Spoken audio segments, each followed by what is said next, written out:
Bien amigos, continuamos en Redes y Poder tocando el tema de la reforma previsional, ¿no? De este debate que se ha abierto en torno a las AFPs.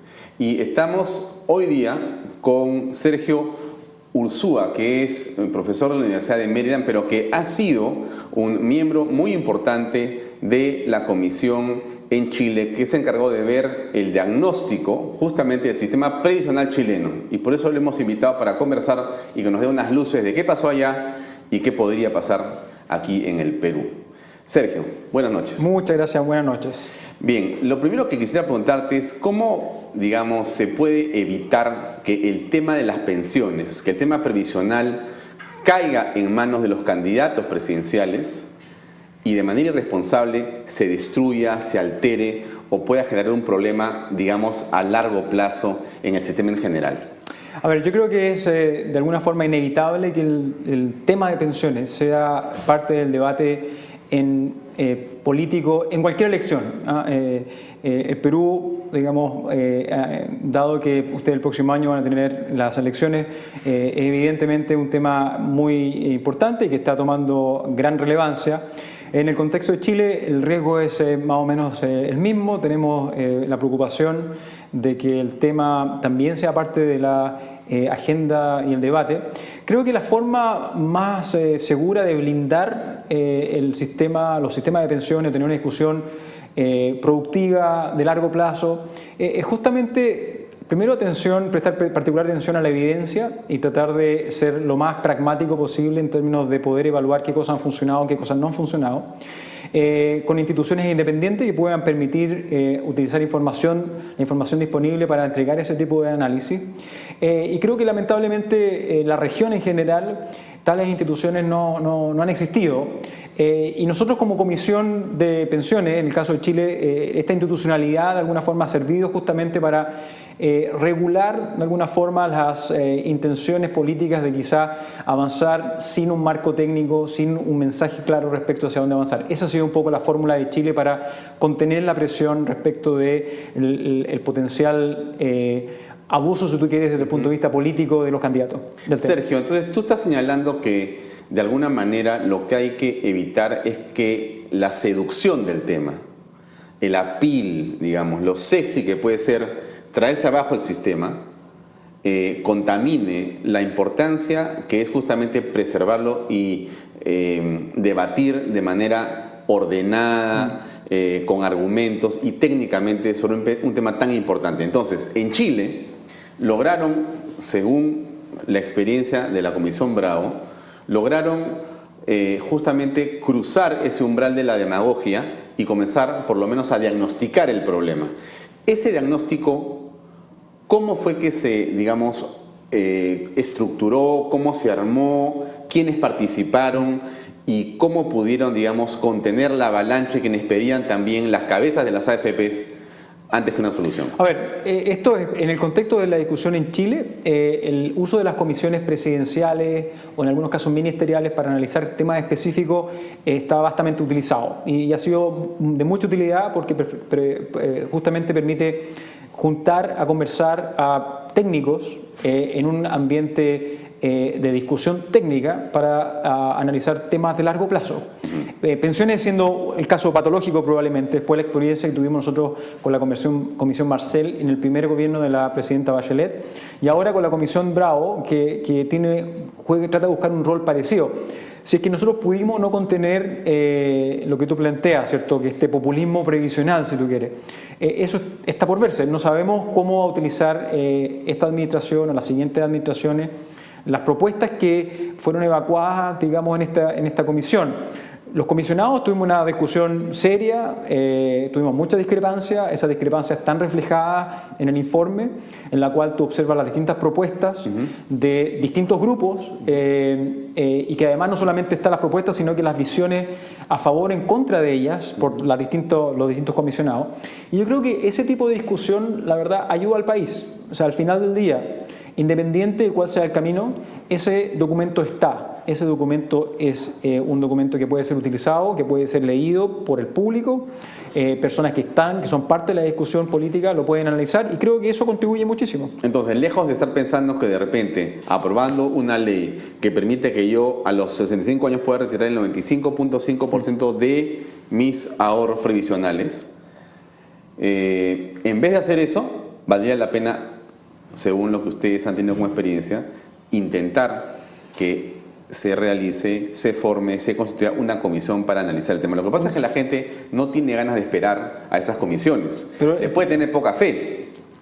A ver, acá, digamos, propuestas como la que tú planteas, que entiendo que hoy día es parte de la discusión política en Perú, probablemente no hubiese sobrevivido el análisis técnico de una comisión como la comisión que nosotros tuvimos. ¿Por qué? Porque creo que no es un tema prioritario, creo que es un tema que evidentemente cruza la discusión técnica y avanza hacia el populismo, como yo te mencionaba. Existen muchas razones por qué en un sistema como el peruano esa opción probablemente no es correcta. Efectivamente hay otros países que tienen este tipo de opciones respecto al retiro, pero no es evidente para nada, por lo menos sin una discusión clara, por qué para el Perú, con sus problemas, con sus necesidades, con la necesidad de modernización, con la necesidad de integración de lo que es el sector público, del sistema público con el privado, una cosa de ese tipo sería conveniente hacer. Dejar que este tipo de discusión se dé en el ambiente del Congreso, obviamente es un país democrático y está en todo su derecho a hacerlo,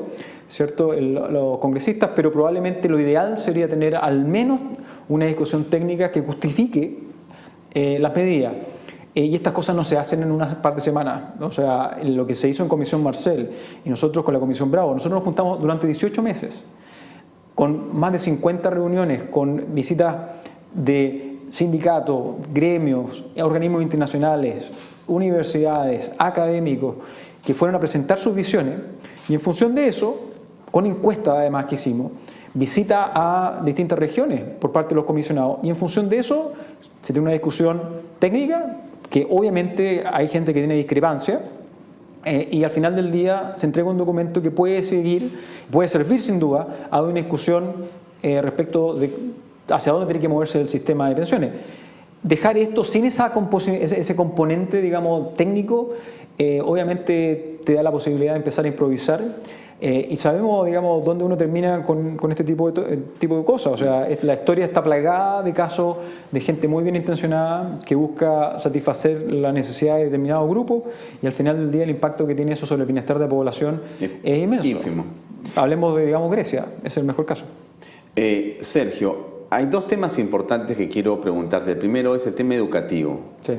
En Chile, como acá, existe un enorme espacio de dudas sobre la certidumbre de esos fondos, sobre las utilidades de las empresas que manejan los fondos y sobre todo el tema previsional en general. Hay desconocimiento, hay mitos que circulan y que son seguramente expuestos por algunos interesados en que la cosa sea así. Entonces, ¿cómo ustedes en Chile lograron pasar por el umbral y comunicarse con las personas mejor? No lo hemos logrado. O sea, Chile todavía tiene, quizás en menor grado lo que hoy día enfrenta Perú, pero sin ninguna duda hoy día Chile, y así lo muestra la evidencia, existe un grado de desinformación por parte de la población. ¿Y desconfianza? Absolutamente desconfianza también. Respecto de los administradores de fondos de pensiones, la desconfianza es grande. Y yo creo que, acá hay responsabilidades compartidas. Hay, sin ninguna duda, responsabilidades de las propias AFP que podrían haber colaborado, podrían haber hecho mucho más esfuerzos para educar a la población. Ha habido también, el gobierno el Estado de Chile ha dejado de lado la necesidad de justamente informar y educar financieramente a las familias. Y creo que además, y aquí desde el punto de vista, te lo digo desde el punto de vista de la academia, creo que además hubo un retraso desde el punto de vista de instituciones de educación superior que hacen investigación, de efectivamente relevar información importante y útil para el público. Organizaciones que son instituciones que son objetivas, que son independientes, que pueden analizar estas cosas con una visión de más largo plazo. En muchas dimensiones América Latina no lo tiene y creo que es un problema generalizado. Nosotros en la comisión, en la propuesta que yo particularmente apoyé, teníamos un elemento de educación que es fundamental, que nosotros apoyamos fuertemente la idea de que existan programas de educación financiera, porque no solamente es para reducir la incertidumbre o el descontento, si tú quieres, producto de la mala información, pero existe evidencia de que gente más informada toma mejores decisiones de inversión, y eso es justamente lo que uno quiere hacer. Lo otro es, ¿qué pasa con la informalidad? Hay un porcentaje grande en el Perú de la, digamos, población económicamente activa que trabaja de manera informal, ¿no es cierto? Solamente hay un 20 y tantos por ciento, 25, 27%. 2 de cada 10, digamos. Y los demás no están.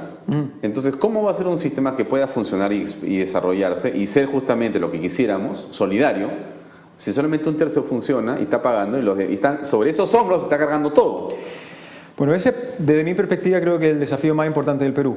Hoy día, en América Latina en general, las estadísticas muestran que 4 de cada 10 trabajadores cotiza. Chile tiene el número más alto, que son 7 de cada 10. El Perú tiene 2 de cada 10 trabajadores. Evidentemente que el desafío de hacerse cargo del problema de informalidad está ajeno al sistema de... Esto no es un problema de las AFP, esto es un problema de políticas públicas. Perú tiene altísimos costos a la formalidad. Así lo demuestra el último libro del Banco Interamericano del Desarrollo, en el cual Perú tiene uno de los costos de formalidad más altos de América Latina.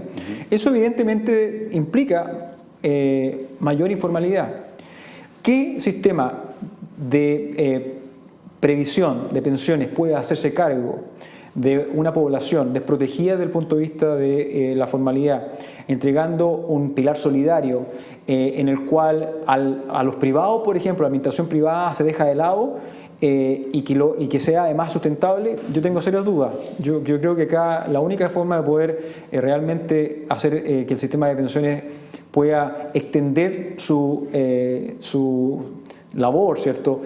Sus beneficios a toda la población es con un trabajo integrado del sector público, sector privado, trabajadores y empresarios. Y lamentablemente eso requiere una visión de largo plazo. Yo creo que en ese sentido, el caso de Chile, nosotros fuimos muy cuidadosos en discutir esto en el contexto de la Comisión. Tenemos particular preocupación por el impacto que puede tener cambios en el sistema de pensiones respecto justamente a la formalidad.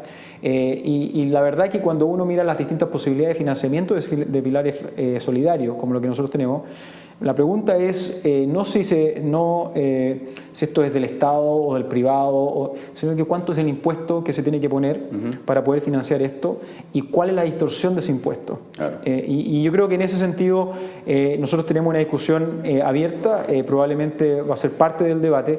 Lamentablemente en el caso del Perú esa discusión no se da con esta lógica de que tengo un sistema privado y público que compiten en búsqueda y la verdad que lo que uno debería esperar es que los dos estuviesen integrados y preguntarse, bueno, ¿cómo vamos de alguna forma a levantar un pilar solidario que permita efectivamente tener un colchón que asegure que quienes no pudieron contribuir por distintas razones, informalidad, lo que tú quieras, uno, tenga una pensión razonable y segundo, tenga los incentivos para formalizarse? Sergio, para terminar te preguntaría, si nos estuvieran viendo los políticos peruanos o te pudieran escuchar a ti a través de Redes y Poder y tú pudieras contarles o hacerles una reflexión en torno de la importancia que puede tener, no, digamos, hacer demagogia, así, exactamente con esa palabra, ¿qué les podrías decir? Yo les recomendaría que cada vez que ellos planteen entregar una cifra, generar expectativas respecto de una determinada variable, como pueden ser, por ejemplo, las tasas de reemplazo que son vastamente utilizadas, ¿cierto?, para efectos de hacer promesa. Que se pregunten cuánto cuesta hacerlo. Que ellos tienen asesores y los asesores entonces deberían entregar los informes técnicos que si yo tengo un parlamentario, un congresista que apoya la idea de tener un sistema de reparto que asegure un 70% de tasa de reemplazo, que se pregunte uno, ¿cuánto cuesta eso? Dos, ¿quiénes van a pagar el impuesto que significa el financiamiento?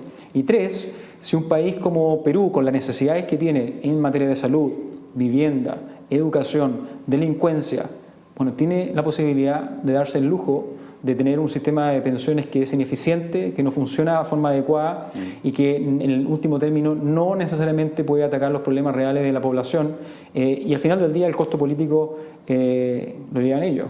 Sí, pues. Muy bien, Sergio, te agradecemos por tu presencia. Muchas gracias por la invitación. En el programa, muy amable. Muchas gracias. Amigos, vamos a una pausa comercial y regresamos con más en el programa.